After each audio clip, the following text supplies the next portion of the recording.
Good morning, first graders. Today we're reading chapter 21. The trivia question is, what is unique about Charles' head? For a split second, I thought I had gotten my real power, that maybe Juanita had figured out how to use the special phone before Charles had stolen it from her. But the high-pitched laughter that pierced the ear told me the truth. I wasn't flying at all. I was trapped. I waved my arms and kicked my legs. It felt like I was in zero gravity and nothing I did helped me move. I saw that Benny and Juanita were in the same predicament. Both hovered a foot off the ground. In a moment, Charles gathered up our phones and put them in his trench coat pocket. "You know," said Charles, "when I was a boy, I always wanted to fly. I wanted to soar over the trees and spit on people who were trapped on the ground. You can imagine my disappointment when I got a power that let me make everyone fly but myself." He shrugged. "But you find ways to use the power that's given to you." Another bout of disorientation came over me as I rose higher into the air. I was 6 feet off the ground when Charles grabbed me by my pant leg. I tried to break loose, but his grip was too tight. He pulled me like a helium-filled balloon to the middle of a clearing surrounded by piles of trash. And then he went for Benny and Juanita. I didn't like what I was seeing. "You know, it's kind of sad how easy it was to keep your families fighting," Charles said as he grabbed Benny and pulled him toward me. "You're so concerned about looking heroic and fighting with the other family that you don't even notice the real threat to the city." Charles left Benny hovering near me and then returned for Juanita. I was ready to grasp at straws. "I'm a little disappointed," I said. "We didn't come looking for some low-level henchman. We came looking for October Jones." The villain looked at me sharply, then smiled. My, you really are full of surprises. If there was any question about your fate, you just sealed it. Grandpa certainly won't want you around if you know his name." Grandpa, October Jones, leader of the Jones family, at least in Split Rock. My stomach filled with ice. Charles left Juanita hovering by Benny and me. "Why are you bothering with 3 kids who don't even have real superpowers?" Juanita asked. I thought I heard a hint of fear in her voice. "Actually, you're much more dangerous than you think," Charles said. "Oh, sure, your powers are worthless, but Grandpa has gone to great lengths to make sure that Baileys and Johnsons don't start talking to each other. That could ruin everything." "Talking?" Juanita said. "You're afraid of a few kids talking?" Charles' face turned dark. "You don't think talking can mess things up? We had a wonderful surprise planned for tonight. Right now, every superhero in the city should have been in the stadium." His face became dark. "You see how many problems you caused?" He turned and walked back to the van. "I'm starting to think we might be in big trouble," Benny said. Charles climbed inside the vehicle, and I noticed I dropped a little in the air. I wondered how much concentration it took to keep the 3 of us hovering. The henchman returned. "Now I get to show you what happens when you go snooping around in the Jones family business." He pulled something from inside his coat pocket. At first I thought he had 3 long cigars taped together. "Dynamite," Benny said. Charles flashed a wicked grin. "Grandpa likes it when I'm thorough, and of course I like big bangs, so it's a win-win." He dropped the dynamite at our feet, patted his pockets, and pulled out a small box of matches. "It's my lucky day," he said. "I've only got 1 match left, but 1 match is all I need."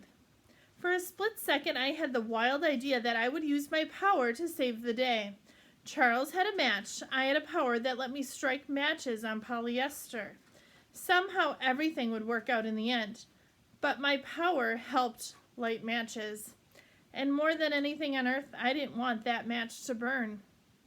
My mind raced, but I couldn't think fast enough. Charles kneeled next to the pile, striking the match on the side of the box. His face glowed as the match flared. I heard a noise off to my right, and the match went out.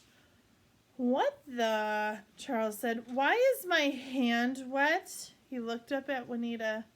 "Did you just spit at me?" "I'm a Johnson," she shrugged.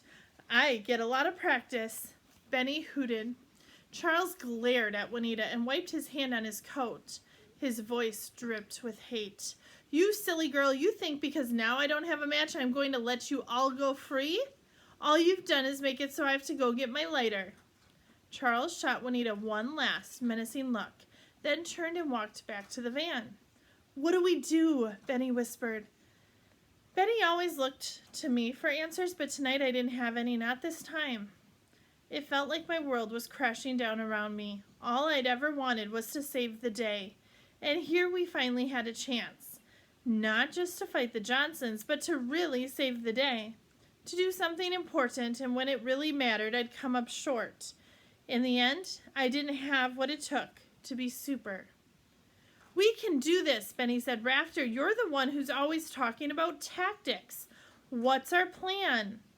I shook my head. This is different, Benny. This is real. Benny was pleading now. Listen, pretend you're looking through the monitors. All of us are the green dots moving around. What would you tell us to do? I shook my head. It's hopeless, Benny. Please, his voice was a whisper. Just try. Benny didn't get it. There was nothing to do. All was lost. All is lost. The words triggered something deep in the back of my mind. A voice, rough and gravelly, whispered to me. I recognized it at once. The voice of Grandpa. When all is lost and hope is nowhere to be found, at that moment a superhero stands up, looks evil right in the eyes and says, is that the best you can do? I felt a low burn of anger. Maybe I did get a worthless power, but that didn't mean I was worthless. Taking a deep breath, I closed my eyes and drew a map in my mind. The garbage piles, the van, the tower. I placed 4 dots on the map. Me, Benny, Juanita, and Charles, the 3 of us, were immobile. There had to be something. No weapons, no phones. There had to be something. Our powers. I had to examine all the options. I had no matches. Juanita had no toilet. Benny could do his push-ups, but that wasn't... No, not push-ups. Benny's power was his belly button, but that didn't help either because... Push-ups. I opened my eyes. A single idea. I looked at Benny, judging the distance between the 2 of us. He nodded, and I saw complete trust in his face. Charles was still rummaging around the front of the van. Benny, I whispered, give me your hand. What? Benny asked. I don't feel like holding hands right now. No, I need to be closer to you. Grab my hand. Benny reached out. I leaned as far as I could. We were still too far apart. Stretch, I said. He reached out, his fingers quivering. Our hands were still a good 6 inches apart. Juanita twisted in the darkness. I think I can help. She bent at her waist and reared back, kicking Benny in the backside. She drifted back and Benny drifted forward. I never pass up a chance to kick a Bailey, Juanita said with a smile. I reached out. Gotcha, I said, and pulled him close. I used Benny to spin myself in the air. I now faced Charles, who had just closed the door of the van. Benny was behind me. Okay, I whispered. When I give the word, push me hard, right at Charles. What are you talking about? Benny asked. You're the one who's been doing all those push-ups, I said. Now is the time to see just how strong you are. Remember, push me when I give you the word. What's the word? Benny asked. Shh, I hissed back. Charles returned a lighter in his hand. His smirk was maddening. He bent over and picked up the dynamite. I hope you don't take this personally. He flicked the lighter. I'm just following orders. It took all of my concentration and control to keep my voice steady. Hey, Chuck. He looked up and sneered. I don't think he liked the nickname Chuck. Yes? You want to beg for your life? I took a deep breath. Is this the best you can do? What? Charles said, and I heard genuine confusion in his voice. I said, is this the best you can do? Because if it is, it's not enough to stop 3 superheroes. Charles snorted. Ha! You got guts, kid, he said. Too bad you're on the wrong side. The lighter flared to life. Now, I shouted, hoping beyond hope that Benny would understand that now was the word. He did. Benny pushed me, and I promised myself right then and there that I would never make fun of him for doing push-ups again, because when he pushed me hard. I went flying towards Charles, and the villain looked up, his eyes wide as he tried to move out of the way. He was too late. I grabbed his trench coat and smashed against his left shoulder. We both went tumbling to the ground. The dynamite went flying, and I felt my stomach drop. The 3 sticks had a single wick extending from one end. Sparks flew from the tip of the wick. Charles ended up face down in the snow, but he was already struggling to get up.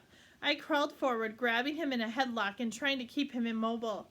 I saw Benny and Juanita fall to the ground. Charles could only concentrate on so many things at once, and right now he must have been focused on me or maybe the spitting wick just a few feet from our faces. Benny, I shouted, get the dynamite! I kicked at one of Charles's legs as he tried to stand. He struggled against my grip, but I held him tight. He jammed an elbow in my rib cage, and I felt the breath go out of me. I grabbed at his head, and my hand came away with his stocking cap. I saw metal flashing in the moonlight. What the? I couldn't help my surprise. Charles's head was shaved. Half of it was skin. The other half, a metallic dome. The dome was flush with the skin, almost as if his skull was made of metal, and part of the skin had come off. I didn't exactly have time to ask him why half of his head was a metal plate.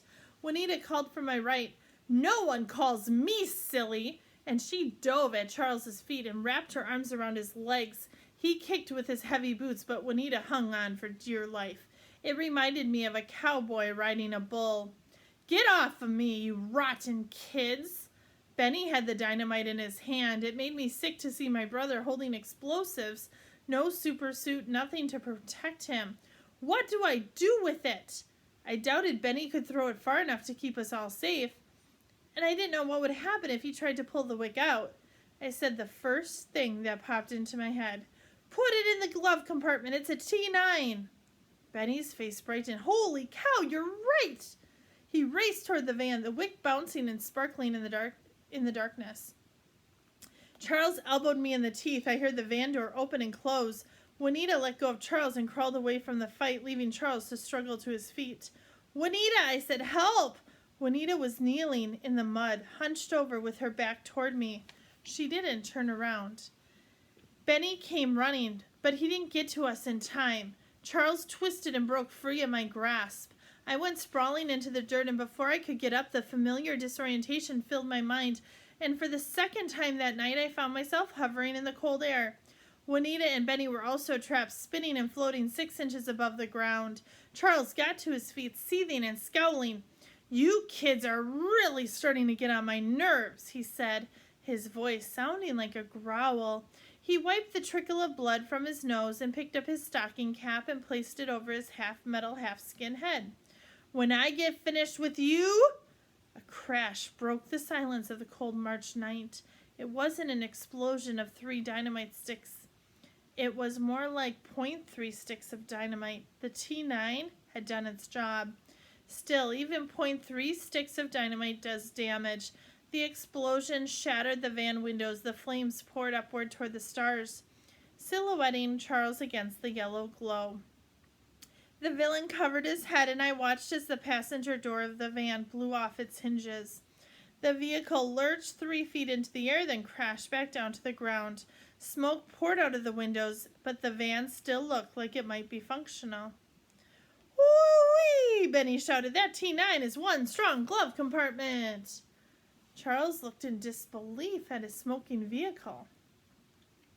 "My van," he said, then slowly turned to face the 3 of us. "You don't think I can do things the hard way?" His voice was cold. "You're about to find out just how unpleasant the hard way is." And he leaned over and pulled a wicked-looking knife from one of his boots. "Hey, Charles," Juanita said behind me. Her voice was surprisingly calm. "What does this button do?" Charles looked confused for a split second. Then he leaped forward. Juanita held Charles's phone in her hand. The tower began to whine and crackle. Charles grabbed at the phone, but Juanita was still floating. She kicked at his chest and held the phone out of his reach. The noise grew until the tower seemed to scream with an electronic buzz, and then there was a flash of light and loud explosion. The 3 of us went crashing to the ground. That's the end of chapter 21.